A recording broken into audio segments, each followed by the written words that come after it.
Yo, yo, it's your boy AO, host of Lakers for Life Live, a channel for fans, by fans. What a game. What a game, y'all. What a game. I can't believe the Lakers pulled this one out. I don't know about y'all, but I definitely had myself multiple heart attacks in the game. I thought we were cooked at the end. Cooked. And we were going to go down, and the series was going to be 2-1. But what a game. What an ending. What an overtime. And the Lakers are up 3-0. Take a commanding lead in this playoff series. And the team has never lost a playoff series being up 3-0. Unreal game. Unreal game. Let's go. Let's go. And we're going to break it all down. We're going to break it all down. But big picture is we are up 3-0 on the Houston Rockets. People counted us out. Let's just take this back a week ago. People counted us out. We knew the series was going to be tough, but we gave ourselves a fighting chance. Players have stepped up. God bless Marcus Smart. Players have absolutely stepped up. And we went from a rock fight in game one to a dog fight in game two to an absolute backyard Kimbo Slice brawl in game three. And the Lakers pulled it out. And it was not a pretty second half, but the Lakers pull it out. I'm ecstatic right now. I'm ecstatic. I know I'm not yelling and jumping. I was doing that during the game. But what a road it's been. People have counted us out. The tables have turned. Houston looks like they're on the brink of blowing this thing up. Someone tell me what's going on with KD's burner, because I heard that is, cryptic messages and stuff on whatever burner this is. But the Rockets look dejected, as they should. They gave a punch, and it just didn't work out for them. It didn't work out for them. But if you're on the channel, welcome. If you're new to the channel, holler.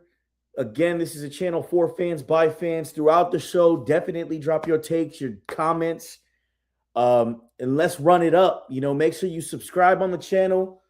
Follow me on World of AO on X. And let's get into it, y'all. Let's get into it.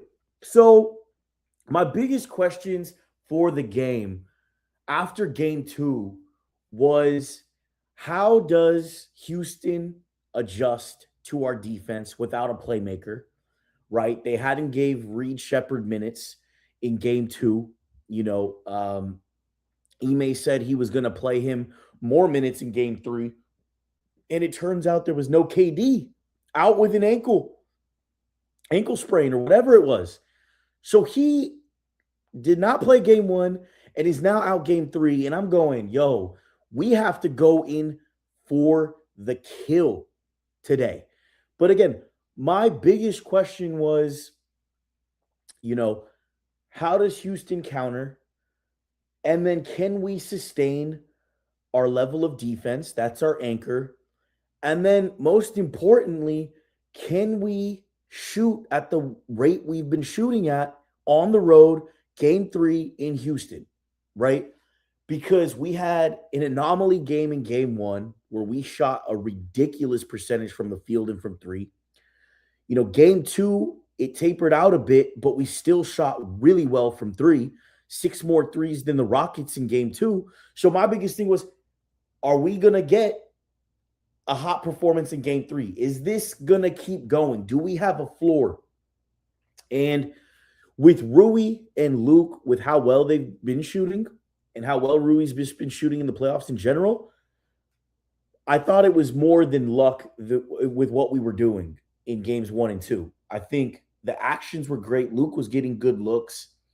But you never know how things are on the road. But I was like, okay, we have a floor. Marcus Smart is a bit streaky, But we have some shooters for Braun. When things get ugly, maybe we can knock down shots. We had our imperatives, the offensive rebounding, limiting turnovers on our end, forcing turnovers on the other end because of a lack of a playmaker in Houston. And if we can capitalize on that, we are good to go. We are good to go, or at least give ourselves a competitive fighting chance. And we start off the game, and Rui Hachimura, we're going to start there. Rui Hachimura comes out on absolute fire in that first quarter. Absolute fire. Had 16 points for the half.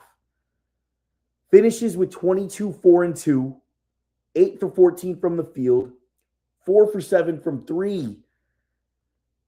And only one turnover, but he started to set the tone early. So I was like, okay, we had a Luke game 1, Marcus Smart Luke game 2. All right, Rui came to the table now. Let's see what you can do. Yeah, I agree. He balled out. There's some takes we're going to get into in the second half because that was a different story for Rui. He had moments, but we'll start there. He had a killer first half.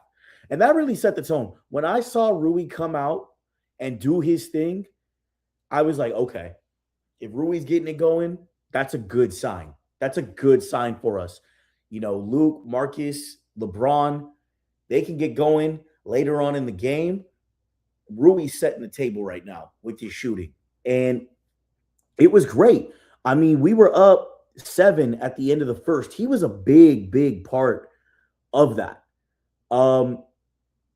We go into LeBron James, 29 points, 13 rebounds, 6 assists, 3 steals, 1 block. Another killer performance, 4 for 9 from 3. A wacky second half, but LeBron's been LeBron all series. He had some big rebounds. He had that rebound diving into the floor at the end of the game. We'll get into the end of the fourth quarter and then OT, which I found fascinating with how we almost sold off the game. But he played, well. He's been our anchor. He's been our leader. He's been setting the tone. He's been getting the guys fired up. And that's what you want to see out of your leader. And he had the stat line to show it. I gave him his flowers after game 2.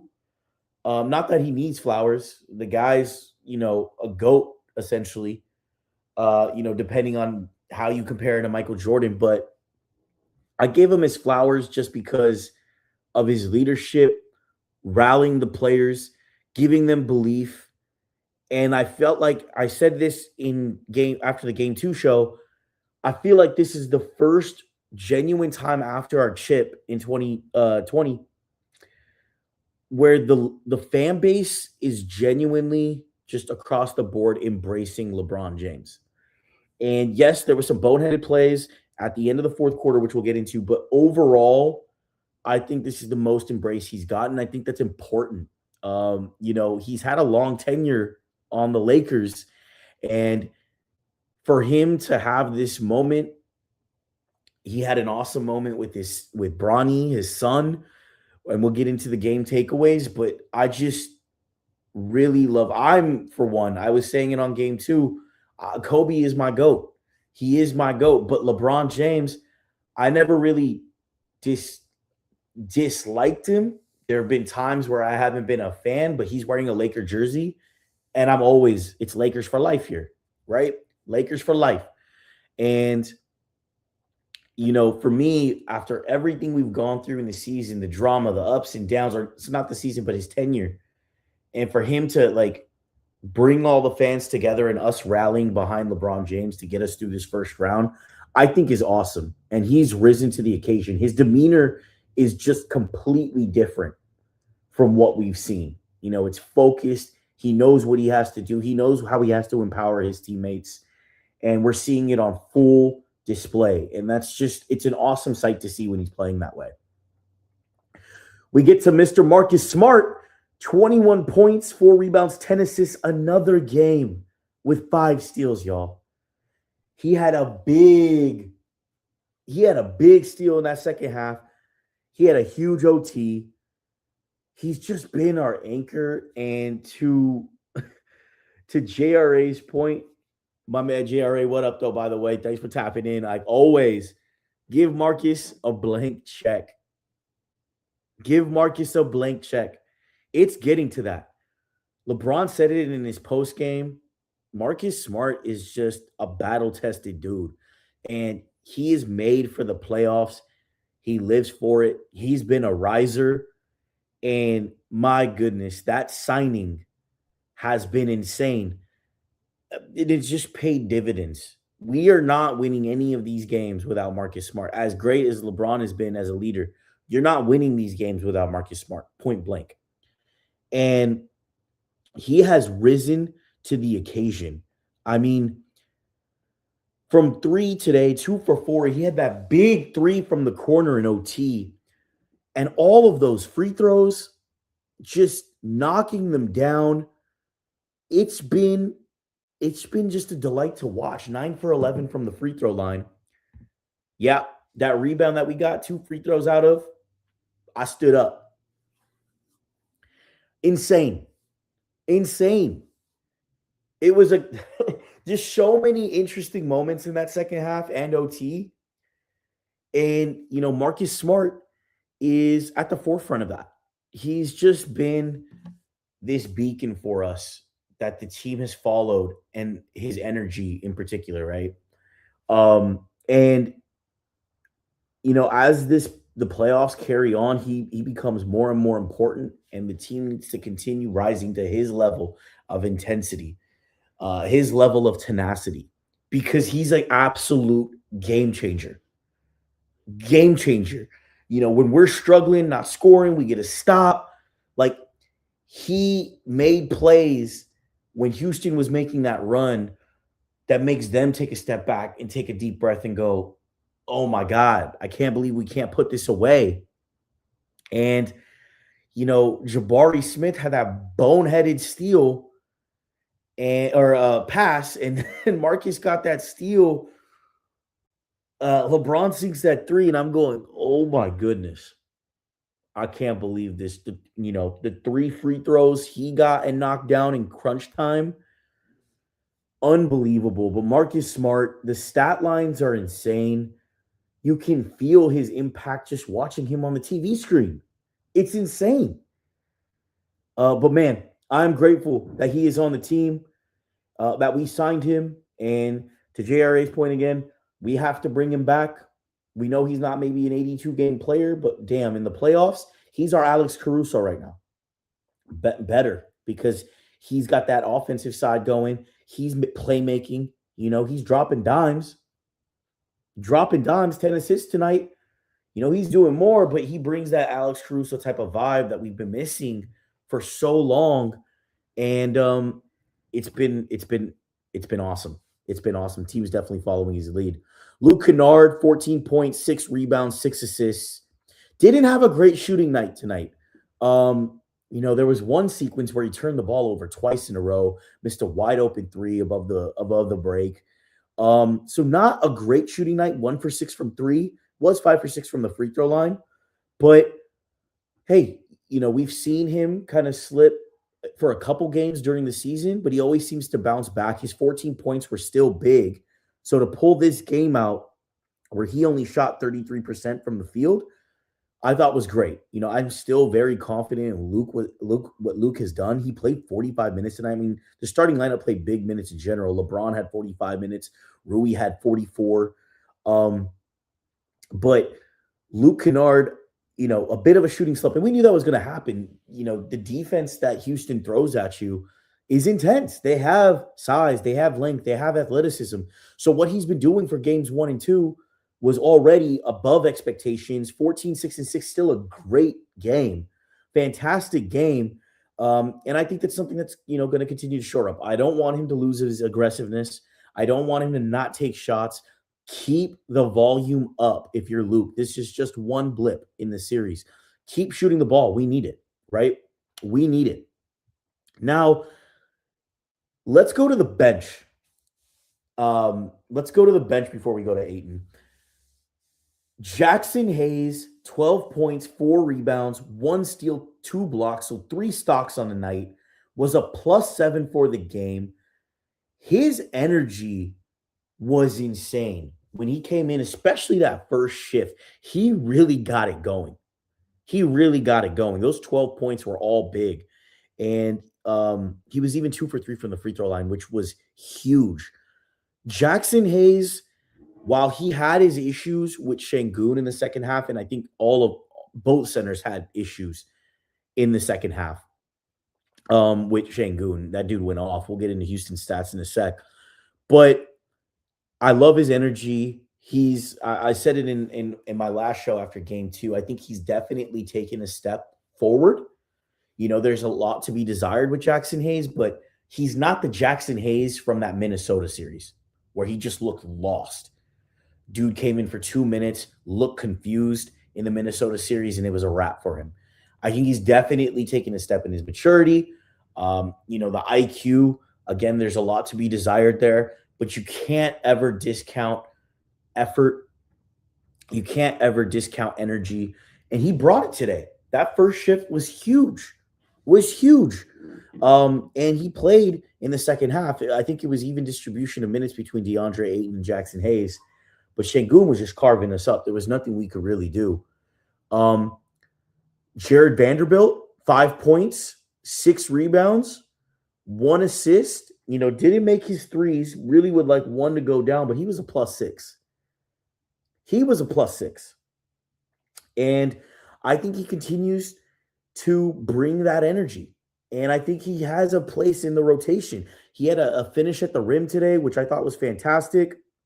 Got to the free throw line. I thought he still brings the energy that we're looking for. I think he's carved out a role.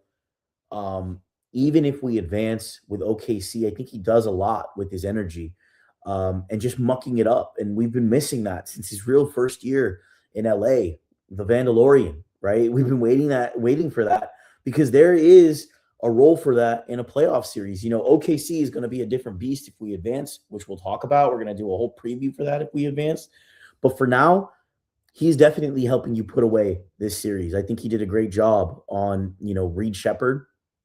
And when we get into Houston, I thought that was someone that was going to come out with a different energy and shoot the ball well, which he didn't. He's been just shooting really bad for the series on pretty high volume. He played well. Vando continues. I continue to like Vando's game, and that takes me to I like Vando's game because of what we're seeing from Jake LaRavia. So Jake LaRavia was +9 on the night, which is wild to me. I need to go rewatch his shifts because the dude looked really bad in game 2 in that second half, and I thought he looked horrendous today. I mean, he was bobbling the ball, just putting up the weirdest shots, making it so much difficult. How he looked trash as AF, bro. JRA, I don't know. I gotta watch his shifts again. But he was a +9, 2 points, 2 rebounds, 1 assist. He looked like a player that was begging to just be out of the game. And I'm at a point now in the playoffs where just hustling without which is crazy because I'm saying without impact, but he's a +9. I got to see who was in the game with him and what happened in those situations, what run he happened to be a part of. But +9 is wild to me. And if y'all think differently, please drop a comment in the chat. Like it or hate it, drop a comment and debate it. I want to know what y'all feeling about Jake LaRavia because I think he looks like complete trash. A guy that does not want to be on the floor. And I've been looking for this shift in his game since the regular season, and I'm not seeing it from Jake LaRavia. And my biggest thing is I do see an impact when Vando's on the floor because he is rebounding the basketball. So the biggest thing with Jake was, he hustles, he rebounds, he can finish at the rim, and he could be that occasional shooter that you need to stretch out the floor. We're not seeing any of that right now. And I'm not seeing what the difference is between him and playing Vando more minutes. I'm not. And I would love to be corrected right now. Let me know in the chat. Y'all seeing something different with Jake LaRavia? I get we're at a point, our rotation is short. He has to play minutes. But in that second half, and JJ did eventually bench him for the rest of the game. But his shifts look really bad. He looks very uncomfortable with the ball. It could be the Houston's defense. It could be Houston's defense, but I'm just not seeing much from him, even on the defensive end. And if we're focusing on the defensive end, I'd rather just play Vando. Dead honest. Play Vando more minutes. Play him 20. The Jake minutes, that +9 confuses the hell out of me. And again, I got to go rewatch those shifts because I don't understand it. But I'm not a fan of Jake LaRavia right now. You know, I've been someone who's advocated for him, who's been down on him, but he just hasn't made that shift. And I don't know. We took him out of that starting lineup in the season. Ever since then, he just hasn't been shooting the ball well. No confidence in his shot. You know it's not going in whenever he puts the ball up. It's bad. It's really bad. And I wish someone could talk to him, keep his confidence up, but it's getting to a point where you're becoming almost unplayable. And we have a short rotation, but Austin comes back, Luka comes back. I'd rather play Vando because I feel Jake is an offensive liability. So I'd rather go with the person that I feel is going to have a more of an impact right now. And that's Vando. Unless things change, maybe in game 4, you know, he needs a shot to go down, y'all. He needs a shot to go down. He needs a play. He needs something positive to happen in a game to shift this funk that he's in. And just the hustle plays. He did have a steal, which I thought was a good steal, but I don't know. Again, that +9 confuses me. But Bronny James today, I want to call him out. He had 5 points today, which were some awesome points. He had that 3, and then he had that oop from his pops. Braun, that reverse layup, I thought that was so cool to see, y'all. And, you know, we've been putting him in at the beginning of the second quarter, so he's getting some awesome experience. I feel like it's been a bit debatable on do we continue those minutes in the beginning of the second quarter. Maybe you put a Nick Smith Jr. in to actually have a threat on the floor from the offensive side of the ball. But he was very impactful in those minutes that he had. He was a +4, which was, hey, the difference in the game. I believe in those 4 minutes, we were +4 in every other minute. There was some stat on X. I think Nick Wright put it up. We were dead even with the Houston Rockets. So that stretch was actually critical. I thought he played well, and he's getting the experience. You know, I do want Reeves back to take up that role, but I thought he played well today. He even got a second shift when we were sluggish in the second half, which I thought was, you know, interesting. And I didn't disagree with JJ's decision in putting him in because we needed that energy. Some of our role players, like I talked about, Jake LaRavia, like they were just not cutting it. Dudes needed to blow, and I thought it was wild. AJ put him back in the game in the second half when the game's close. It's on the line. That says a lot. And he is growing. I think these are very, very valuable minutes. I've always said about Bronny James, I think he came into the league with an unfair narrative. You know, he had his cardiac arrest his freshman year at USC. So his first year was really just his freshman year, you know, and he's been playing well in the G League both years. He ended the year well in the G League his first year. His second year, he's been tearing it up, and he's been getting some minutes with us. Now, I've always said Bronny James is a year 4 player where I think he can really crack the end of a rotation in year 4, but it's been cool to see his development, the trust, the fact that he's playing with his dad. Shay on the beat, my bro, was in the it was in the live game 1, and you know, he even put up a tweet on X of, I think when Bronny's in the game, we put him in because it kicks LeBron into another gear. LeBron was playing amazing in that stretch with Bronny. He was hitting ridiculous shots.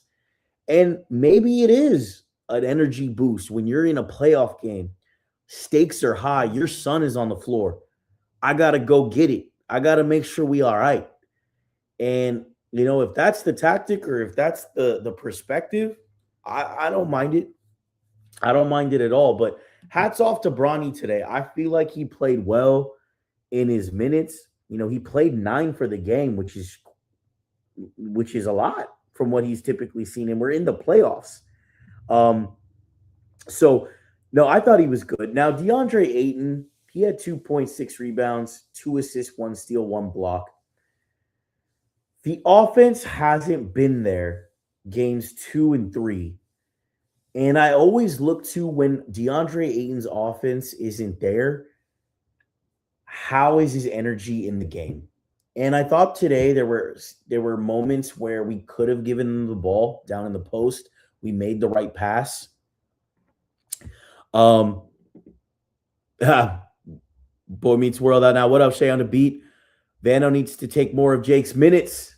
I literally said that earlier. He does. He does, 100%. Vano needs to take more of Jake's minutes. And what's crazy is my boy Shay on the beat is a huge Jake LaRavia fan. He's advocated for him through the full season when, his shot wasn't falling down.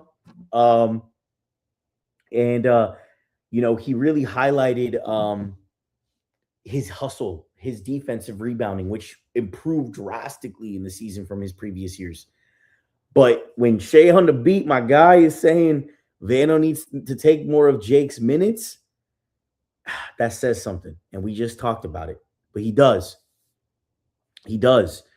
But yeah, going back to Ayton,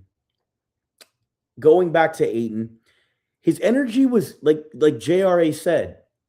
He had the energy, and I thought he was guarding Şengün well. Şengün was just hitting some crazy shit today. He had a huge game.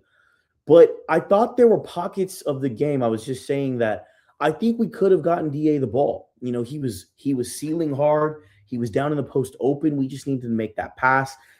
There was one play where he was trying to get a bunny in. He was trying to get going when he had Rui in the corner earlier in the first half when Rui had the momentum. He was hot. I don't blame DeAndre for, trying to be involved in the offense. And I think there's a balance. We're never going to look for him as a primary option. But I think, game 4, the series is up. We're up 3-0. The pressure is off a little bit. I think we need to get him back in a rhythm. We need to get his mind right, ready for the next series. We don't want to think too far ahead. We still got to knock down that final game, and that game to end a team season is the hardest game to go off of, right? So I still expect a Houston team that's tough, but I hope we can get him back in rhythm, get him in a flow, get him those lobs. He gets some bunnies at the rim, offensive rebounding. I think that's important, especially as we look ahead. Because I do think there were times in the game today where he should have gotten the ball. Y'all tell me, did you like DA's play? Do you feel like his energy was good? Do you feel like his 2 points is not something to hone in on? He'll be all right. He's still one of our better rebounders on the team. And I do think he still plays Şengün straight up better than Jackson Hayes. But Jackson Hayes did have those moments where he, really exerted an energy and had some good sequences. But I like that DA had a steal, DA had a block, 2 stocks. So between Hayes and Ayton, it was 5 stocks total, which is great. And I think Şengün just went off today. But Ayton is someone I have my eye on going into game 4. He's someone that I hope we make an effort to get going. Not forcefully, but get him more involved in the game. And he was rightfully frustrated on a couple plays where he wanted the ball. And I think he should have gotten the ball. And DA's that energy guy. He'll rise to the occasion, when the team is flowing. I don't think the attitude's been bad at all. I think he's locked in. He's taken a challenge. There was an X post about a quote from him where he said he wants to be able to guard 1 through 5, and he wants to prove it. I think he had some great sequences on the switch on the perimeter where he was guarding, a Reed Shepherd or a player on the perimeter. And the fact that he's taking this challenge, he's verbalizing it, I think is huge. And it keeps that energy going in the game for him. But I do want him to get more involved on the offensive end. I don't want to completely shy away from it. because again, there's a lot he can do offensively. We saw it game one when he dropped what it was 19 and 10. Amazing, right? So I think now that his scoring output has been kind of on a decline this series, I'd like to see a spike up in the right direction. But I thought he didn't. I thought he played okay. He was a -6 on the night. You know, plus minus again. We're seeing weird kind of things. DeAndre Ayton -6 on the night, probably because Şengün had a burner, was in a bad moment. Houston had some runs. And Jake LaRavia was +9. And I'm literally saying the opposite about both of them to what their plus minus is. So go figure, right? I'm going to watch for Ayton shift too to see where he was struggling. To JRA's point, I mean, catching the ball has always been an issue with him throughout the season. We saw more of it today, that kind of hot potato bobbling the basketball, not being strong like he was in game one. Give me that thing and I'm going to go up with it and do my thing. So again, all of these things, he had a bit of he had some blunders today, but I'm hoping he rights the ship in game 4. We get him back on track. He stays aggressive. The team continues to encourage him. We need him to play well, especially if we advance. He's a big, big piece to our team. And he remains an X factor. He plays well. The team always plays well. I said it on a post. I think we won 90% of our games in the season when he's 15 and 10. And I think with the rise in Marcus Smart, what we've been seeing from Luke Kennard, ensuring we get that equilibrium from DeAndre Ayton is important. And I hope JJ sees that, continues to encourage him, and he has a big game 4. We're going to need it. We're going to need it because players are cooked right now. They're tired as hell. And he's a guy that can, come out, get you 6 quick points off of just a couple bunnies and some offensive rebounds. So, and one thing we'll go over is the defense, especially when LeBron has the ball, when we get into our takeaways. But to just go off of Houston real quick, again, no KD, which is, again, wild to me. Has a knee problem in game 1. Now it's his ankle in game 3. Apparently something, I don't know which account is his burner on X. There's a so-called burner that he has that's very critical of the Houston Rockets. I want to know what's been said on that burner. JRA, I know you've been helping me out with some stats, but if you find whatever the quote is on that burner, throw it into the chat and let me know. But apparently there's been some suspect stuff on the burner where it looks like the Houston Rockets are cooked. And when we got up in OT and kind of put this away, their look was just a blank stare, dejected. It was nuts. So when we get to Houston, I thought it was going to be, hey, they're home. They're going to shoot the ball much better than they did in crypto. And Jabari Smith Jr. was, on fire in the first half. He finished 6 for 10 from 3 for the game. He had 24 points. I fully expected a Jabari Smith game where he's shooting the ball well, putting up buckets. We saw moments of it in games 1 and 2, but not a Jabari Smith Jr. game that we've seen prior, right? But he played well.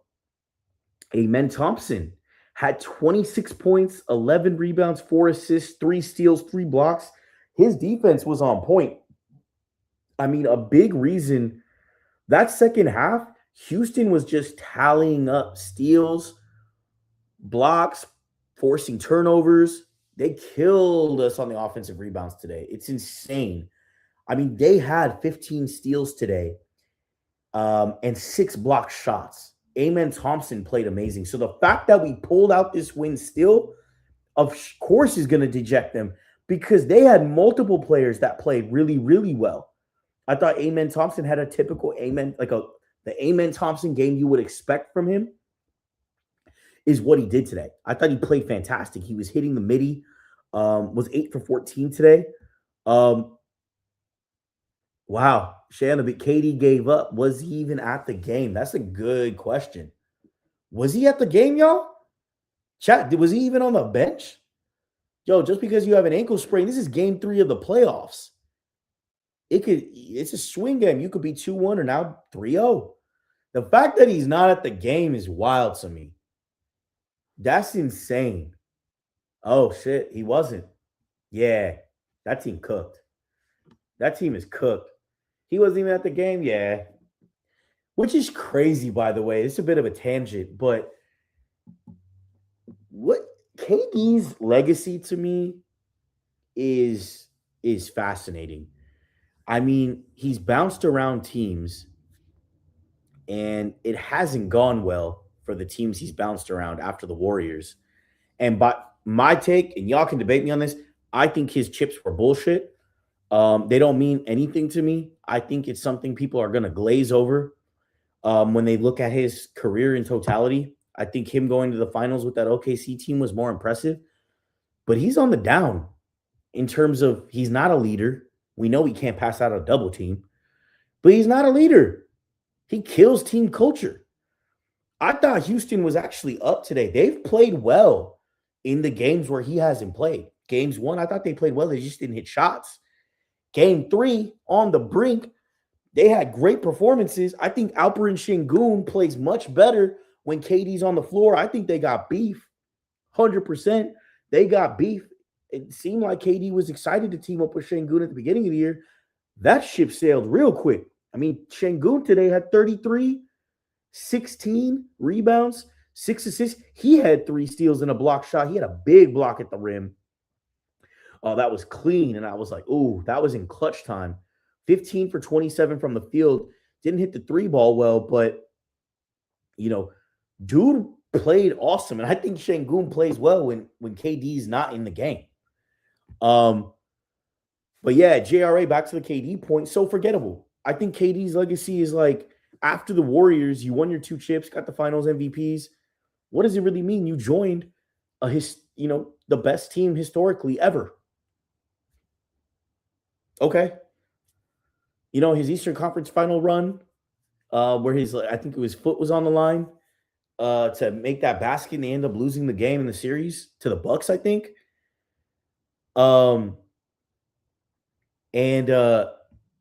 This goes back to, I thought, to finish my point, I thought that Eastern Conference Finals game, I thought it was impressive what he was doing with the Brooklyn Nets, but we saw how that imploded. Petty. We saw how the Phoenix Suns kind of imploded. He brought Bradley Beal, wanted him. That did not work out well at all. Phoenix ended up winning that trade with Dillon Brooks. Turned it around with Jalen Green and Dillon Brooks. And I think the Houston Rockets are going, damn, we could have Jalen Green and Dillon Brooks right now. Maybe they'd be a different team. Maybe Alperen Şengün actually takes that role and takes that leap forward. Because they were humming. It was like, and then they made this colossal trade for KD. You can understand it in the moment. KD's still one of the best scorers in the game. But that leadership aspect, he's not a culture setter. And then he does that petty stuff too. If this burner is actually real, and if someone can actually confirm that, not the burner, but just what's on the burner account, I do think he has a burner because he's all up on X all the time. This is kind of like just a decline for him in terms of legacy. If he ends up going to another team, what does that even mean? What team is he going to ruin next? I think is what people are going to be saying. Where does he go next that he's going to ruin? So KD didn't play. They didn't get anything from their bench today. Their starters played the full game. Eason, 45 minutes.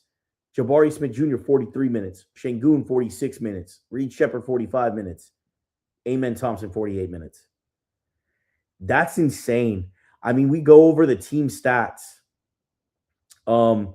Houston only shot 41% from the field. They got more attempts than us. So another game where they had 19 more field goal attempts. They made 2 more field goals than us. We only made 1 more 3. That's why the game was so close. They're getting a lot of attempts, and it's because they had 18 offensive rebounds. I don't know what their second chance points, but at one point late in the fourth quarter, they had 15 second chance points. So they weren't completely killing us in second chance points. I don't know, JRA, if you, bro, is 100% real, confirmed and everything for the burner. That's wild. I don't know what the second chance was, but the second chance points finished that. But they killed us on the offensive rebounds. The difference is, when we're analyzing the game now, we won by 4 points. So we said offensive rebounds would be something we had to control. We had 9, so I'd be curious to see what our second chance points is. That stat, for some reason, is not always readily available. But I didn't get a chance to look that up of what the second chance points were, but it was 18-9 in terms of offensive rebounds. Points off turnovers, which was my number 2 imperative for this series. Okay, there you go. That's wild. Okay, if that's that, JRA, thank you, my man. If that is the stat 17 to 18, that's wild because we had 9 offensive rebounds, but we scored 17 points off that. That's insane. And the Rockets, they had 18 offensive rebounds and only had 18. So we almost scored 2 points per every offensive rebound we had. They only scored 1 point. That's a big difference. So you got killed on the offensive boards, but they didn't make us pay. They didn't make us pay on the second chance points. That's crazy. So when you think about it, we shot 48% from the field, didn't have as many attempts as Houston. I think at one point we only had 25 field goals in the second half, and it was late in the fourth quarter. That's wild to me. We shot 41% from 3, 12 for 29. Houston shot 39 threes, which is crazy. Reed Shepherd puts them up. I didn't even go over his stats. He still had 17 tonight, but he shot 6 for 21 from the field. Insane. 4 for 13 from 3. This dude is shooting at crazy volume, and I think he's under 30% for the series. I thought Reed Shepherd was going to have a big game today. I mean, he had 17, but I thought he was going to torch us, but he didn't. He didn't. Points off turnovers, the Lakers 22, Houston 17, which is also crazy because Houston turned the ball over 15 times. We turned the ball over 20 times this game. We turned the ball over 20 times, and Houston only had 17 points off those 20 turnovers. We had 22 points off of 15 turnovers, so better than a point average on every turnover. They had less than a point average on 20 of our turnovers. That's the difference in the game right there. They didn't make us pay because they're not shooting the ball at a high clip. They shot 28% from 3 today. They had more fast break points, 15-9. So, the game is close because on the margins, and we had 7 more free throws than them. Marcus Smart got a ton of free throws. We missed 8 free throws, which is wild. They missed 6, so it kind of nets out. But the fact that we were able to win that points off turnovers battle, so we're capitalizing on the turnovers better than them, has been the difference. We were a +1 in game 2, which allowed us to rally. And, second chance points, that stat is staggering to me, 18-17. And that's what kept us in this game, dead honest. Because if we go to kind of just game by game, we were up 11. If we take the game takeaways, we were up by 11 at the end of the first half. So you think, okay, we're up by 7. We have that implosion at the end of the second quarter. Let me look at my game notes. So at the end of the second quarter, we had 5 missed shots in a row. We're up 11 to end the half. But, again, it was another missed opportunity. I think we could have really broken the game open. Houston wasn't playing particularly well either. We just couldn't widen the margin. I thought we should have gone up 15-16. But, again, it's a dogfight. We call this a backyard brawl. So I think those end of second quarters have really killed us. We really squandered opportunities, not necessarily the game. We've squandered opportunities, but we go into the half up 11, which is huge. And again, it was a lot of the hot shooting. But we shot poorly at the end of that second quarter. And I think that's something we got to look out for. We got to start looking at things in the margins, right? Because if we do advance, we're playing a team that shows no mercy for droughts. They show no mercy when you turn the ball over. You have 20 turnovers against OKC, you're losing that game probably by 20 plus points because they're going to score a bucket on every turnover. Every turnover. They make you pay like there's no tomorrow. So I don't like the turnovers. And I know defense with Houston, they have athleticism, they have intensity, but I do think we're just turning the ball over, making stupid plays. I mean, we talked about Luke Kennard's 2 turnovers in a row within a sequence of 10 seconds. Like LeBron James had some big turnovers to end the game. We'll go into our game takeaways, but we're entering the second half with an 11-point lead. And then we just have a lackluster third quarter. It was bad in that third quarter.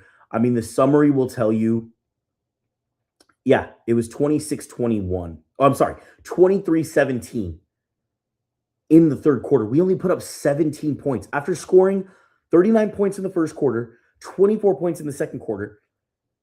In quarter three, we only scored 17, and Houston turned up the defense. We talked about their stocks. 15 steals, and I think it was, 15 steals and 6 block shots. They turned up the defense. Amen Thompson really turned it up in that third quarter. And we looked lackluster. We could not hit a shot. Rui Hachimura, who had that hot 16-point half, fell off a cliff, and he was doing dumb shit on the defensive end. Like, the dude, it was like, yo, get him out of the game. But for who? Jake LaRavia's ass? We couldn't do that. He had to play. But outside of that big bucket he had at the rim in OT, he was struggling in that second half. And Jake LaRavia had some bad moments, essentially got benched for the rest of the game. Just bobbling the ball, doing dumb shit. We couldn't grab a rebound. We had 7 turnovers, I believe. So in that third quarter, so 7 of the 20 turnovers were in one period alone. And it was bad. It was bad. And then the fourth quarter turned into that complete backyard brawl. We had to figure out how to muster up points, and we lost the fourth quarter as well, 26-21. And that was after we had that 6-0 run at the end of the game to tie it up. So think about that. They were outscoring us by 12. Not 12. Yeah, they were outscoring us by 12 in that fourth quarter because it finished 26-21. And it looked like fourth quarter. Yeah, Smart saved us. We shouldn't have won this game. 100%. Marcus Smart was the only life in that fourth quarter. And this looked like the game was over. It was the game over. I mean, I'm trying to look at the play-by-play right now, and I want to go over. There was a certain sequence at the end of OT. So we were down. Yeah. Houston went up 91-95 at 3:47 in the game. Şengün had a driving bank shot. And then for about a minute, we didn't score for about a minute. Hayes had that tip dunk, which was huge off that missed three. I think it was a Kennard missed three. Hayes tipped the ball in because it was looking shaky. That three didn't go down, and I'm going, oh my gosh, we might be down by 6. He comes in. Şengün again scores a bucket, and then Smart from half court hits LeBron with that lob, and it was insane. That was a huge, huge lob. And then at that point, you're going, are we going to pull this out, or is Houston going to, take this game over? And then again, we get to 67s left in the game. It's 95-97. Shepherd had that reverse layup off of Şengün, rebound. Kennard missed that running jump 3-point shot, which was wild. But then Şengün hits another hook shot with 50 seconds left. So it's 99-95. And then Şengün hits another bucket. So I just rolled off 8 points from Şengün. He was killing us down the stretch. Dude couldn't be stopped. Yeah. That pass from your hip on the money to LeBron James was wild. But, with 41 seconds left, we're down 101-95. It's actually 30 seconds left. We're down 101-95. And, Stan Van Gundy on the telecast is like, this game is over. Houston, pulled it out. He kind of put this one away. Then, all of a sudden,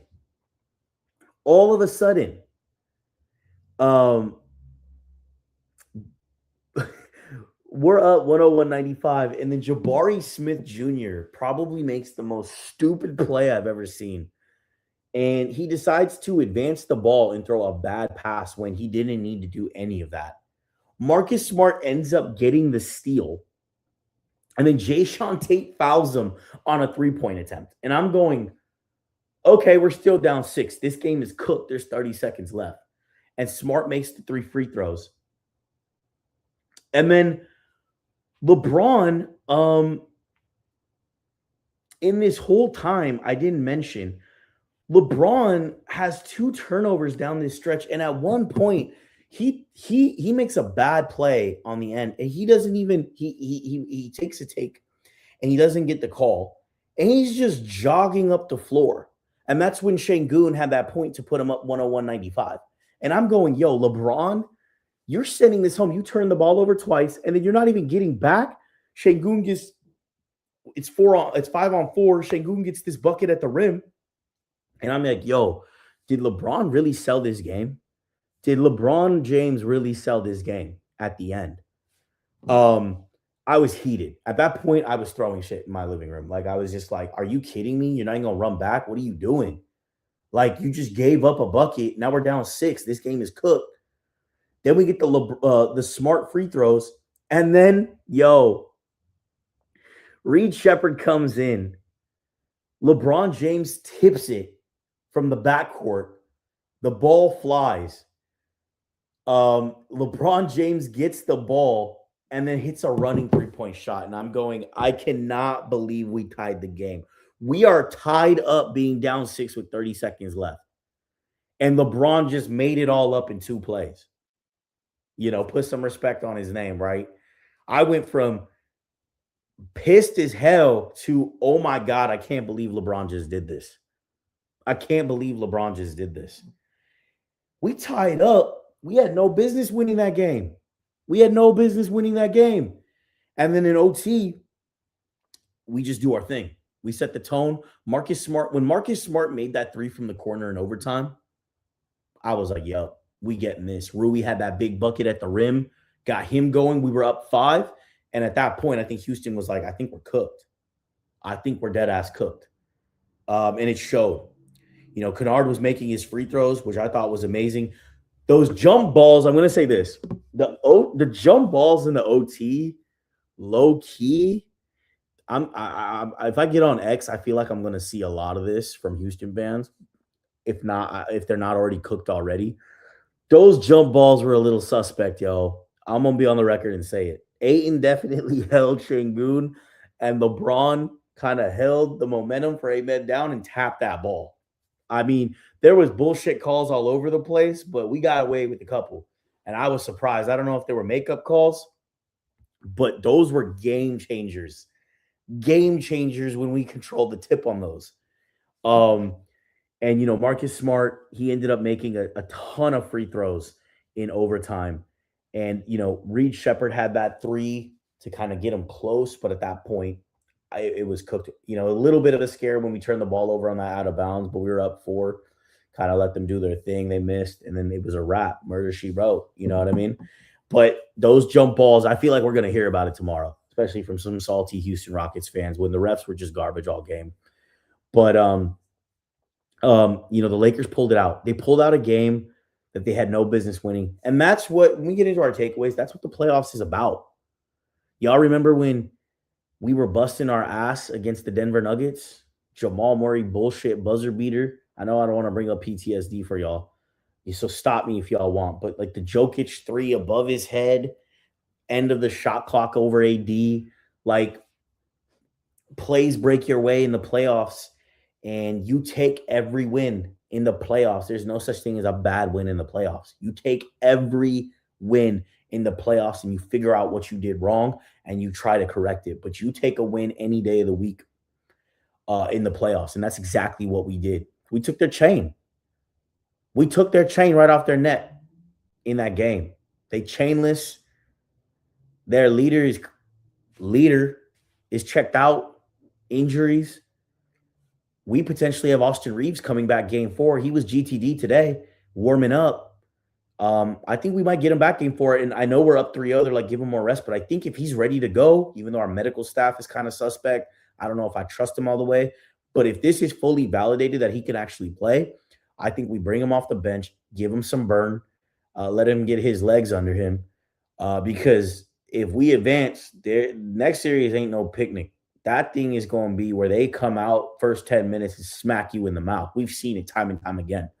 But I think it'd be a good idea to give him some burn, especially if KD don't play. At this point, KD, you going to come back and really play? Yeah, you join the game. I don't know if KD's going to play. That's going to be interesting. But I think now the team is definitely tired and cooked. So it's like you got to find a balance between accountability and, yo, we've just played everyone like 40 plus minutes. LeBron played 49 minutes. Like, how much energy are you possibly going to have? I think the minutes got to be a little more dispersed. Next game, even if you drop one, I don't want the basketball gods to, I'm going to knock on wood. I don't want the basketball gods to manifest anything, but with how they've played so shorthanded, I think you have to maybe put a Nick Smith Jr. out there, play Vando more minutes than 14 minutes. You may have to play Jake, even though I'm not a fan, minutes to just get him going, maybe in a rhythm at the expense of potentially, um, um, losing a game and not ending it. But I mean, what's y'all take? Y'all in the chat, we got 49 people up in the chat. Well, if y'all new to this live, I appreciate y'all tapping in. Make sure you subscribe on Lakers for Lifers on YouTube. Make sure to hit the follow on at World of AO on X. But what do y'all think? Like, I've had some people text me like, yo, we should just not play Austin Reeves and extend this series even if we lose a game. Get him some more rest.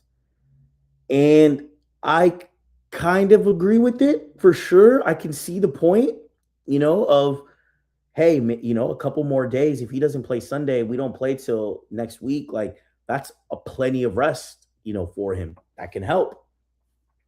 Then there's also the side of, well, we're up 3-0. This season's going to end. No one's ever lost in a 3-0 series, and I think Houston looks pretty dejected.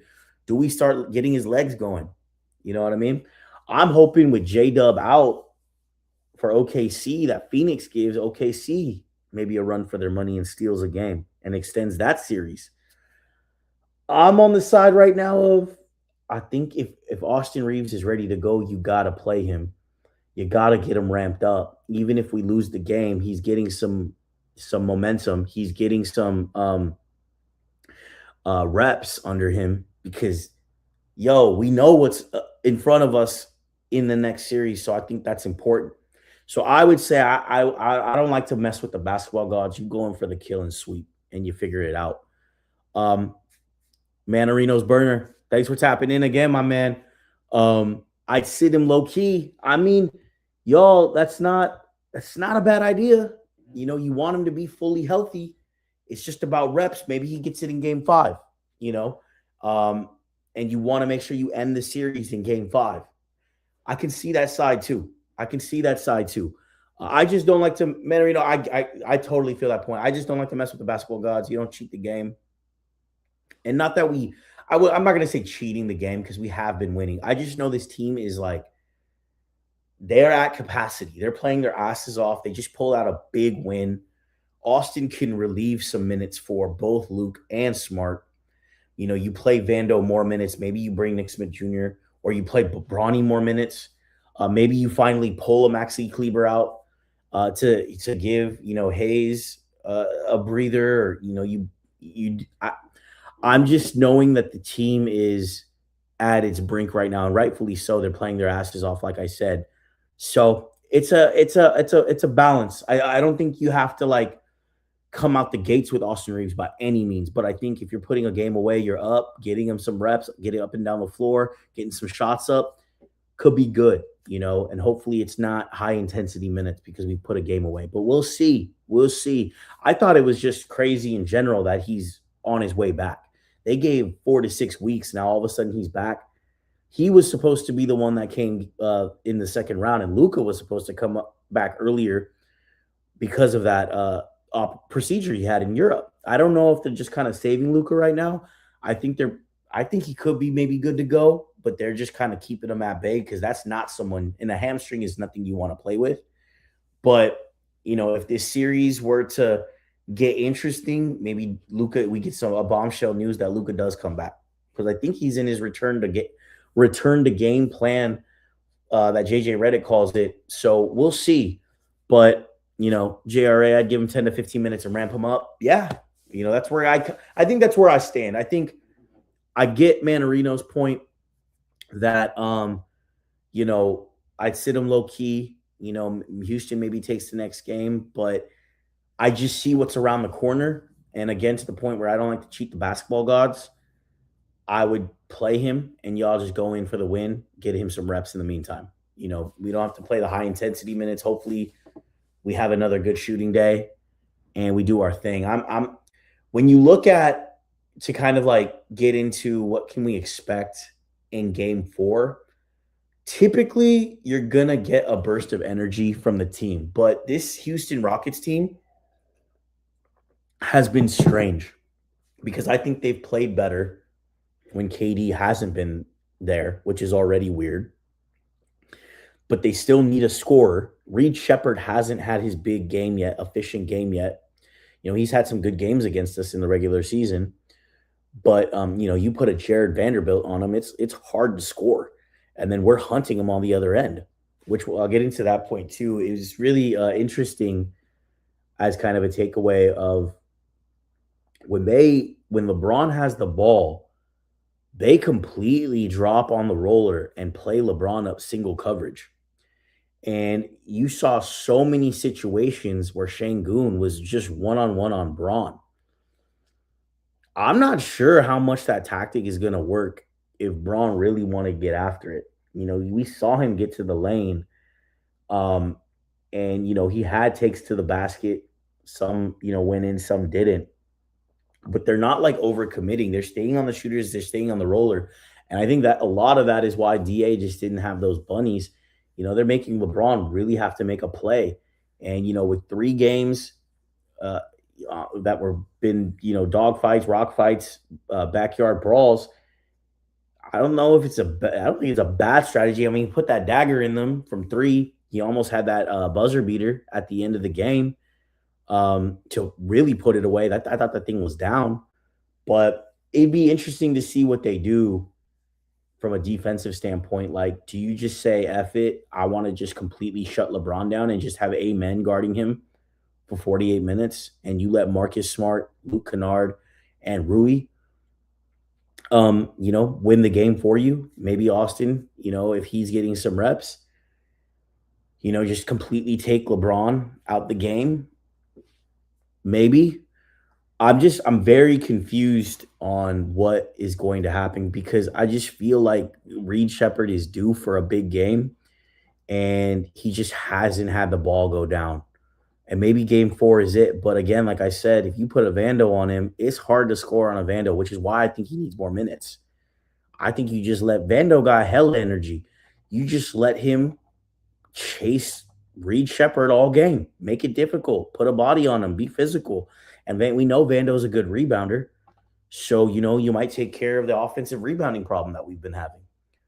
But to me, so if we really break it down, it's so crazy because I don't know if we're going to get KD game 4 or not. At this point, is KD cooked, y'all? Like, is he not going to come back? He didn't play game 3 and you're down 3-0. Are you coming back? I think that's going to be so telling. And if he doesn't, the Houston Rockets, if he doesn't, it might be an FU. And I think the Rockets team might come out with some fire at their last hurrah. You know what I mean? But for us, because it's just so weird, I think if KD does play, you run the blitz and you make him be a playmaker again. We saw how that worked, right? We blitzed him with Marcus Smart, and he shot the bed, 9 turnovers in game 2. So that's the game plan there. And, our imperatives haven't changed from game to game. You keep the second chance points close. You win the points off turnovers battle. You're in this game. You're in the game. Now, I thought our defense was a little bit lackluster, definitely in the second half outside of Marcus Smart. We didn't have the intensity we've seen. And again, we're shorthanded. But I think you're going to need that defensive anchor to put this away from everyone. You have Marcus Smart as your anchor, but everyone needs to collectively kind of go, okay, this is an elimination game. We need to just get after it. And if it's not game four, it 100% has to be game five. I'm not playing around with this. We have to win game five if we end up losing game four. But our imperatives haven't changed. I thought we took big blows today from maybe not Reed Shepard, but Jabari Smith Jr. Amen Thompson had a huge game, especially on the defensive side of the ball. He was everywhere. Şengün had a monster game, 33 points, 16 rebounds. And I think a lot of it was just our second half being lackluster and letting them get back in the game because we weren't on a string defensively and we couldn't score the ball. And it could just be tired legs. But we play Sunday. I think we've built the confidence now 100% that, yes, we are the better team and we can beat them. We know how to put this thing away. It's a matter of, do we do it in game four or not? Do they get another hot effort? Do they get a big effort from their key players and we're just not shooting the ball well? Because we still shot the ball well from three today. We shot okay from the field. Do we just go completely cold? If we don't get a Rui first quarter like we did, are we in another situation? Maybe we don't have an 11-point lead going into maybe it's tied going into the first half and Houston just runs train on us in the second half. They're the younger team. They're the athletic team. I think game four, I think is going to be a tough one. And I'm not going to be a downer. For us to sweep would be a very impressive thing. And I can't even say, Austin Reeves is going to play game four. He'll give us a punch. Dude is ramping back up, and I don't want him to overexert himself with the oblique injury that he has. I think game four is going to be tough. You got the hard part out of the way. We needed to just steal one in Houston, and we did that in game three, which is fantastic. You got the hard part done. I could see us slipping in game four unless Houston really collapses and they're done. If they are collapsed and done, then, you might walk into a 4-0 sweep. But I low-key think it goes 5. Yeah, that's where I'm at. That's where I'm at, GRA. I think it's going to go 5, which is still very impressive. With the capacity our players have been playing at, knowing that they're up 3-0, I think it merits a breather. I don't think they're going to completely sell off the game. I think they have to distribute their minutes a bit differently, and that's where the Vandos come to play. Maybe you get some more minutes from Bronny. Maybe you go deeper into the bench like Nick Smith Jr., like I said, with more Maxi Kleber.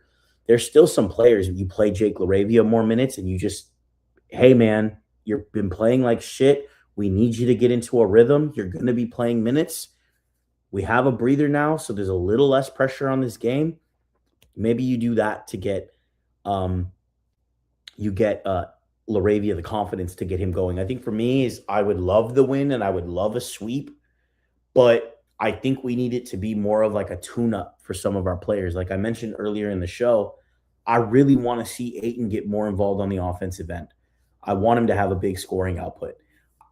As much as I've not liked Jake LaRavia this series, he is part of the rotation, and you want him to have a level of confidence. So if it means playing him bigger minutes to give Marcus Smart a spell, to not overexert LeBron James, maybe you do play LaRavia bigger minutes, and maybe that tune-up could be all the difference. You could lose the game, but if Jake LaRavia knocks down a couple threes, that could be confidence for later down in the playoffs. So that's what I'm going to be looking for game four. I think the imperatives have not changed in terms of what we need to do. We've talked about it ad nauseum, the offensive rebounding, limiting the turnovers on both sides of the ball. We know the role players have to step up, which they have been for the first 3 games. Amen Thompson was the X factor guy. We just withstood a big Amen Thompson game. And we're still pulling and gutting these out, right? But I think game 4 is going to be all right, we need to tune up. Let's take care of the ball at minimum, right? Let's not have the sloppy turnovers that we create ourselves by just making dumb plays. If they're playing defense and they're, the intensity is there, I can understand that. But 20 turnovers is a lot. And again, like we talked about, OKC makes you pay off turnovers. So I think we just need to see a clean game. If it results in a win, fantastic. If it doesn't, game 5 is where we need to go all in again, right? And you need to just end the series there. I don't want it to extend anything past 5 at that point. But you need to build on, you need to make sure you look in the margins, you pay attention to detail, and you clean up things that you're seeing, right? And then the confidence with Laravia and Aiton, I think, are big. So that's what I'll be looking for. Game 4 is how we clean certain things up and how specific players play, how we distribute the minutes, and then depending on that result, we'll talk about a game 5 or not. But impressive win for the Lakers. Again, I don't know how we pulled this out, Laker Nation. And drop it in the chat. Are we winning game 5 or are we not? Is it gonna game 4 or is it gonna go to game 5? What y'all think? JRA said it. I think it low key goes to game 5. Manarino, you tell me what you think, man. And then drop in the chat if you haven't made your way over to YouTube. Go in there, drop the chat. I'm answering questions, takes, comments. We read everything live. But to kind of transition, I've been doing kind of NBA roundups at the end of these lives. Portland San Antonio game is on. Portland's up 6. Wemby didn't play due to the concussion protocol. I'm curious if Portland steals this game, even if Wemby comes back game 4, you never know what can happen. And if they go up 3-1, that would be insane. If Portland low-key goes up 3-1 in the series, that would be the most unexpected result in the playoffs. I mean, Boston handled today against Philly. Philly remains super, super scrappy. I think the games yesterday were absolutely insane. One, the Hawks get that nail-biter win against the Knicks, who kind of came back at the end. OG Anunoby was trying to save them. They're up 2-1 on the Knicks. The Knicks look fugazi. And if they lose to the Hawks, that team getting blown up. Mikal Bridges looked all types of ass. And if you remember, they gave up like 5 picks for him. And he played like absolute shit that game. I'm just going to look at the box score real quick. Yeah, brother had 0 points, 0 for 3. Josh Hart, 1 for 9, 2 points. That Nova vibe ain't working over there. If they lose this series, that's going to be absolutely insane. Yeah, 5 picks for Bridges. Fire someone for that. Yeah, that's a hell of a lot of picks to be down 2-1 to the Hawks right now. Rockets are weak-ass minded team, though. Yeah, we're going to see what they made of. I think today was the game, and I think we put them on ice. You know what I mean? I think it's hard coming back after the loss you just had when you was up 6 with 30 seconds left and you lose an OT. That's I don't know how you come back from that. That's tough. But outside the Hawks game, Toronto got a big win over Cleveland, 2-1. I have that series going forward too. I had the Knicks winning their series, but they look fugazi as hell. Toronto, I think Cleveland will get it going and win that series, but Toronto had a huge win. I think the craziest series right now is Minnesota has all the momentum in the series right now against Denver. They had a commanding win, 113-96. And as much as I dislike Rudy Gobert, that dude is playing great basketball for them right now. He had 10 and 12. They didn't even have a big scoring output from anyone. But Denver is just kind of selling off. We don't know if Aaron Gordon, how hurt he is. That contract they gave to Christian Braun, 2 points, 2 rebounds. Yikes. I mean, Jamal Murray had a pedestrian 16 points. And we've seen him go off. That game 1, he went off. But after Jaden McDaniels pretty much called everyone out by name, called them all bad defenders and said, we like to get after it when we play Denver. I mean, they're backing up their statement. I mean, Jaden McDaniels had 20 points, 10 rebounds. I mean, that dude is a player. I wish Like if I had a pipe dream of a player to bring to LA, it's not Giannis at all. I would love to bring Jaden McDaniels to be that wing next to Luca and AR. We'd be fire. We'd be absolute fire, but I don't see them getting rid of him at all, especially if they end up winning this series and they're up. It's like a momentum 2-1. They really commanded him that game. Mini is at home is dangerous. Yeah, yo, JRA low key, we did. He was, or I think we could have drafted him. It was a first round pick that I think we gave in the Russell Westbrook trade that turned into Jaden McDaniels. You can fact check me. And I think the pick that we gave to OKC for Dennis Schroeder, that could have been Desmond Bain. So yeah, maybe I think the Wizard, like that pick was Jaden McDaniels, and then we could have drafted Desmond Bain with that pick. I'm not a huge Desmond Bain fan, but it just shows you what the pick could have yielded. But I love Jaden McDaniels. I mean, Luca has been doing his thing against him, but I would love for him to be on our team. But like they got 25 off the bench from Io DeSumo, who I think was such an underrated pickup for them. When they got DeSumo back, he's a different player than Nickeil Alexander-Walker, but he's a bucket. He can get you buckets. And to have that punch off the bench again with DeSumo, I don't think Naz Reid has had an overwhelming series, but it's just been a collective effort for them. You know, again, no one's DeSumo was the highest scorer off the bench, which is wild to me. Edwards only had 17. Yep, it was from the Schroeder trade. Yep. That's wild, right? And I mean, Dennis was the hottest thing at the time, sixth man of the year, and all we gave up was Danny Green. We thought we won that trade, right? But it just goes back to, you gave up a first in that.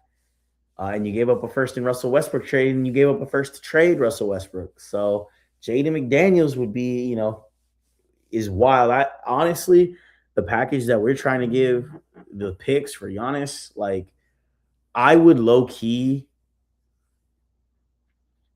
if we didn't have to give Reeves up in that deal, I would give all the picks for Jaden McDaniels. Am I crazy? Laker fam, am I crazy to think that? If there was a deal on the table, let's say Houston or Minnesota flamed out, would you give up 3 picks? And if we got the salary together to go pick up Jaden McDaniels? You have Jaden McDaniels there, LeBron come back, and you still got Ayton.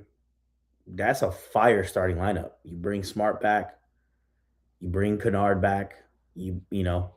One may have to go, but it could, I don't know. It could be a hot take. Y'all tell me if I'm losing my mind in the chat. We got 54 people here. And those 54 people, if you enjoying yourself, we're a new channel. I like to keep it interactive. Don't be shy. Get up in the chat. Make sure you subscribe to Lakers for Lifers on YouTube. But 2, okay, yeah, that's probably right. I mean, Pelicans was saying 2 for Herb Jones. I think Jaden McDaniels is much better than Herb Jones because Jaden can actually score, and he still has that lethal defense. I don't know, Jerry. I think I'd give all 3. Call me crazy. He's your future. He's still young. But you put that trio of Luka, Austin, and Jaden, come on, man. That is fire. Fire. Man, Arena, I could be tripping, man. Give up 2 in Rui. Yeah, I know. It's a hot take. I'm a big fan of Jaden McDaniels. And I think Luka is a big fan of Jaden McDaniels. I mean, as much as he busts his ass, I think he would love a Jaden McDaniels on the team. And he's kind of like that player that's an overpaid player for me that'll pay dividends for us. Like, yeah, we overpaid with 3 picks and we're cooked. Maybe you put some I'm not saying we wouldn't put protections on some of the picks. If things happen in the future, I don't think they're going to be 3 unprotected picks. But he's the type of player I want in that 3 spot.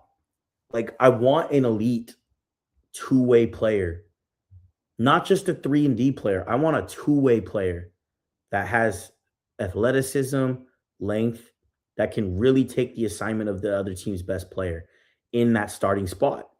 And I would love Marcus Smart off the bench. I think if you accomplish that in the offseason next year, for next season, you now have a contender. My other hot take is Jaden McDaniels, my number one. I think it's a pipe dream. Herb Jones would be cool. I think 2 picks for Herb Jones is too much. 2 probably sounds right for Jaden McDaniels if they're unprotected. I'm telling you now, I may sound crazy, but he's my overpay pipe dream. I don't think Minnesota is going to get rid of Jaden McDaniels at all. Um, but I would love to get Jaden McDaniels. Herb Jones is another player. He's not that great offensively, kind of a bit of an overrated 3-point shooter.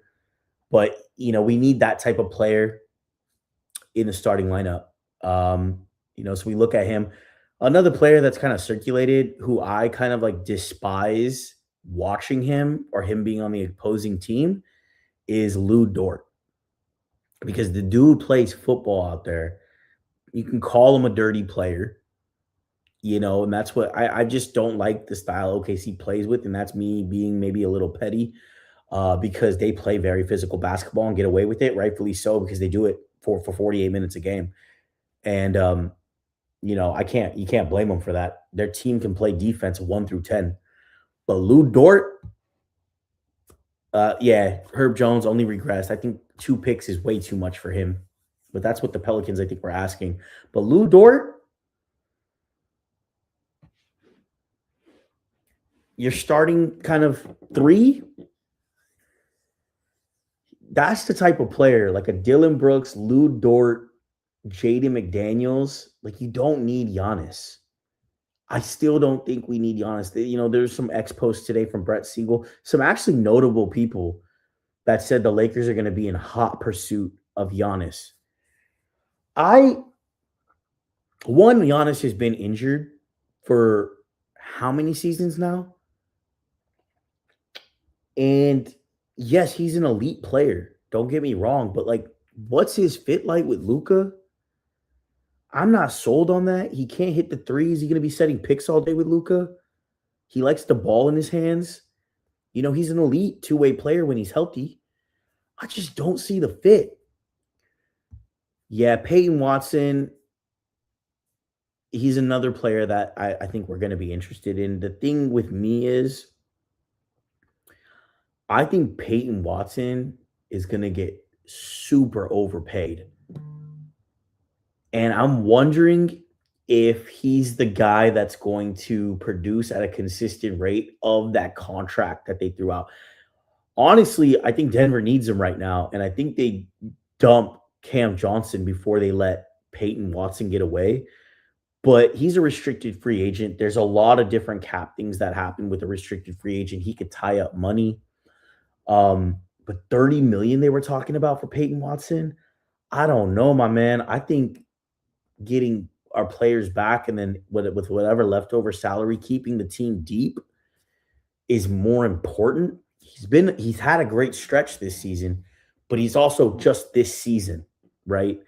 Did he overachieve? Was it for a pocket of time? Is he a player that can continue rising? Does he grow alongside Luka and AR and become that bona fide third? Because at $30 million, you got to be that bona fide third. And you have very little money to bring back LeBron James. So I'm a bit on the fence with Peyton, but we'll see. But I think, for me with Jaden McDaniels and why I price him so high is because Jaden McDaniels is a proven player. Like, he is really good at what he does. He's just an elite player, and Luka, gives him the work, but that's Luka. But I think you need like a real kind of badass type of player that we need to bring. That's a dog that can work within a team concept, but he has that edge, like even Dylan Brooks, he's a bit like all over the place sometimes, but he was a candidate that I was like perfect player next to AR and Luka, and he'll go to bat for them. He'll go to bat. I mean, he dropped 30 against OKC. They had a little comeback in that last game. I think, they might steal one with J-Dub gone or, out for a week. I think he got a grade 1 hamstring, and it's the same hamstring he's injured multiple times in the season. So you got to be careful about that. Yeah, JRA. Him and Smart would be a lethal duo on D. You're not wrong. You're not wrong. If you're referring to Peyton Watson and Smart, for sure, lineups would be crazy. The price tag is what's holding me back on Peyton Watson. I think to steal him away from Denver, he needs to be on, like, you're going to overpay for him. And there's a bunch of sign and trade type of stuff you can work if he really wants to go to LA. Denver can match. If they don't want to match that salary, you can trade like cap space and a pick to bring him. I'm just really worried about that dollar amount because when you're making 30 million, you got to think Austin Reeves is probably going to get the max from us. Unless there's some blockbuster trade, and I really hope he doesn't go on the honest trade. Unless there's some blockbuster trade, he's going to make 41 million, his max for this first year, and that scales up. So you got Austin at 41. He's going to have a $20 million cap hit, right? But the 48 million in cap space that we have factors in that 20 million cap hit, I believe. He's at 41. Luka's your max player, your number one player. And then you got Peyton Watson at 30. That's going to be your third highest paid player on the roster. Are you ready to put Peyton Watson there? And with 30 million, how deep is the rest of your team going to be? Can you bring Smart back? I mean, JRA, you wanted to give Marcus Smart a blank check, and I don't disagree with you. I think he's going to cost money. He was making $20 million, I believe, before he got bought out. I don't know if he's going to be a full $20 million player, but the mid-level, 15, you're probably going to lose one of Rui, Luke Kennard, and Smart. It's tough, but you got to fill in that 3 spot. I don't want Marcus Smart starting, even though we look great. I want to preserve him. And I think if you can fill in that starting 3 spot with the kind of archetype of players we've talked about, and I know the free agent class is garbage in the offseason. Tari Eason was a dark horse candidate, but God, after seeing him, if you could get him on a bargain, I'd say bring Tari Eason for like an 8-9 type of player. I don't know if Houston's going to sign him for very big money. He can't shoot, even though he had kind of a hot streak at times that just continued. It just went away in the second half of the season. He does play good defense. I'll give him that, but he's not someone I'm going to overpay on. But if he's your 8th, 9th man, I think he's a slightly better version than Vando. He does finish. So it's going to be interesting. He was kind of an interesting prospect, but they were saying some wacky money for him. I'm like, get out of here. Ain't no one paying $20 million for Tari Eason. And if you want to pay $20 million for Tari Eason, go right ahead.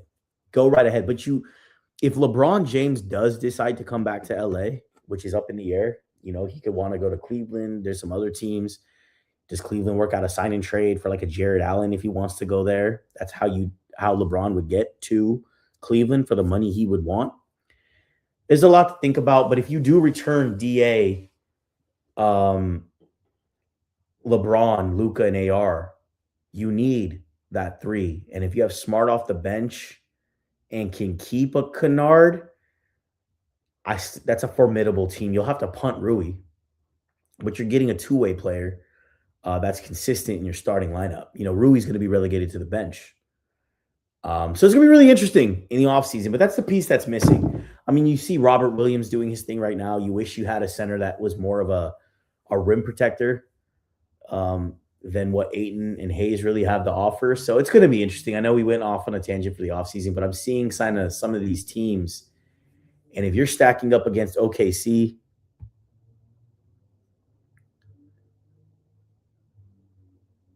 yeah. Manarino, yeah. I don't think I could pass up on Smart and Kennard to go sign Peyton.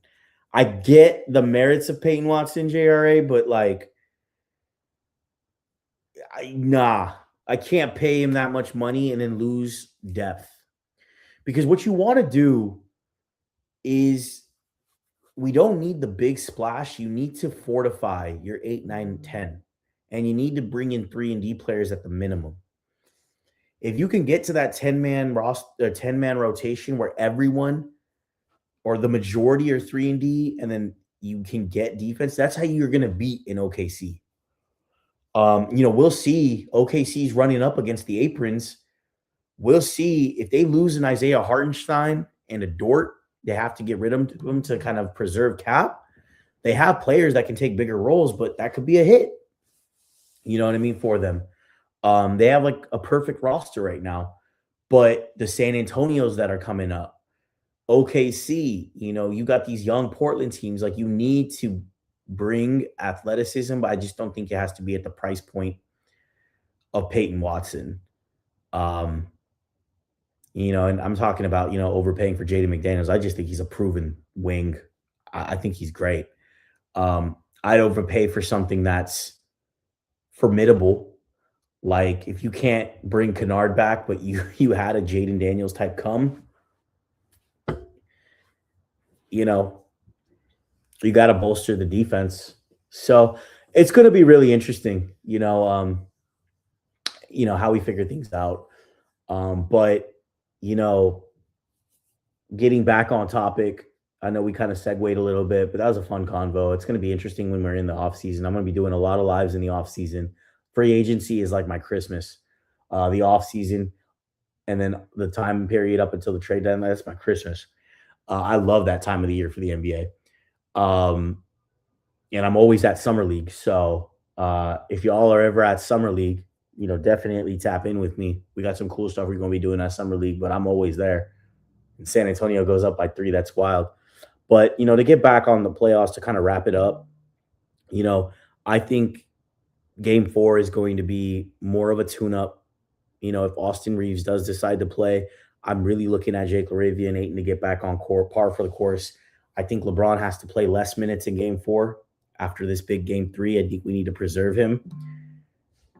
Okay. Hey, you go every year? That's what's up. Hell yeah. We'll definitely link up, man. I love Summer League, man. And Vegas is just a dope spot. If y'all never been to Summer League in Vegas, you got to go.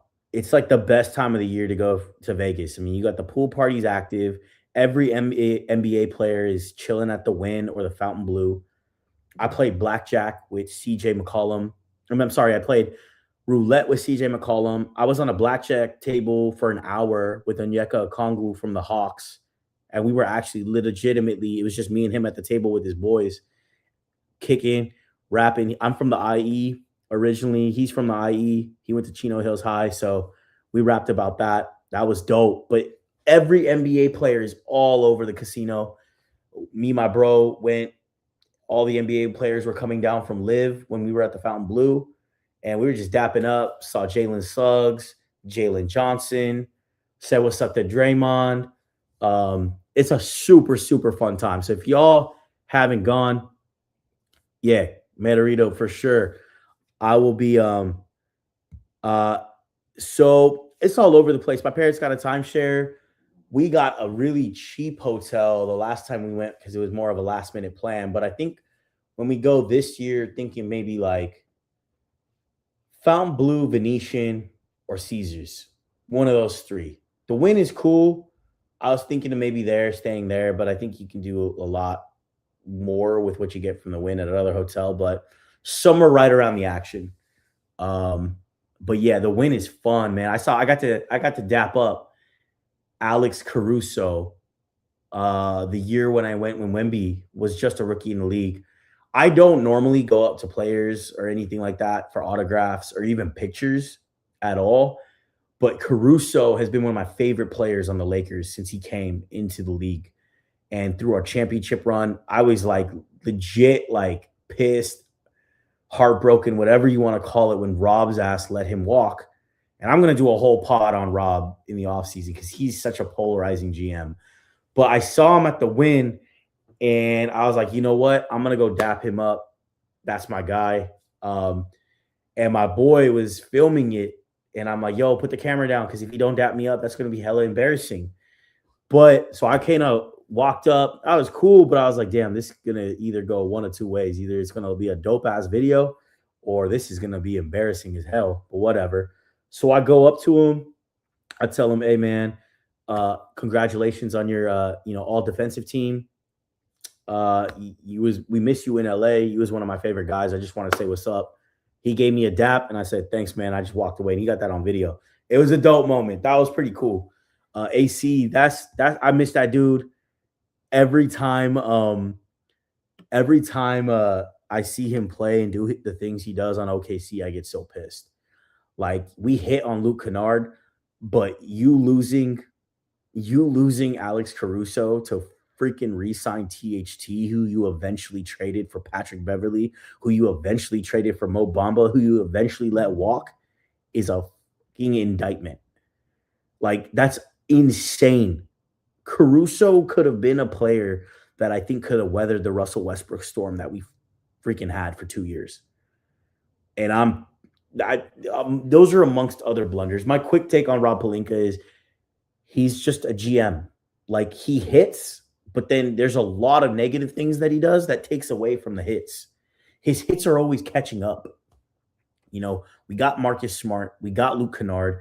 Jake LaRavia was a decent signing if you get it back together. We got DA for at the price point his production matches. So good offseason, but you had to you missed on Dalton Connect. You had to take a second rounder to trade JHS, 2 missed first round picks in the 17s. Those are supposed to be role players. We haven't developed any young player. We don't know what a Duke Thero can be. Dalton, we talked about Dalton Connect. Bronny I think he's going to be a role player in year 4, but you already have Luka. Like you can find a better backup guard than Bronny James, right? Even though I think Bronny will be a cool 8-9 rotation player on some team in the NBA. But like you don't hit. We let Jordan Goodwin walk because we only had so much money. We had to sign Marcus Smart. But that's a player you hit on the margins and let walk. So I'm going to go about it in more detail in the offseason. Right now, let's stay hyped. The Lakers are up 3-0, y'all. And I'll leave you with this. Like, just a week and a half ago, did y'all think we were going to be up 3-0? I didn't. I think we had a shot in the series. I didn't think we were going to be up 3-0. I thought this was going to be a dogfight. It has been. We've just come out on top. But to be up 3-0 is a statement. Short AR, short Luka. Unreal. I was like, yo, if we can have this to be 2-1, Houston up 2-1, and, game 4, game 5, one of Luka, Austin might come back. We have a shot at this series. But to be up 3-0 is insane. And when we close out this series, we're going to celebrate. We got it. Job's not finished. We gotta end this series. And if it's not game 4, I don't think it's going to be game 4. You got to end it game 5. Get the job done, and then we'll start gearing up for Goliath, OKC. We'll see how Phoenix, if they can give them a run for their money a couple games while J-Dub's out. That team is just freaking good, man. But, we'll get there when we get there. But Laker Nation, 3-0. Exciting game. We're going to take it. I'll be dropping more content. I purposely didn't drop any content after game 2. I wanted to see what was happening for game 3. A lot of news was dropping. But I got some content that'll come. We'll clip this up. Again, if you're new to the channel, Manarino, we'll catch you on the next live. I appreciate you tapping in. If you're new to the channel, this is for fans, by fans. I'm not a big podcaster. I'm not a media member. I just keep it to how it is, express my feelings as a fan like all y'all.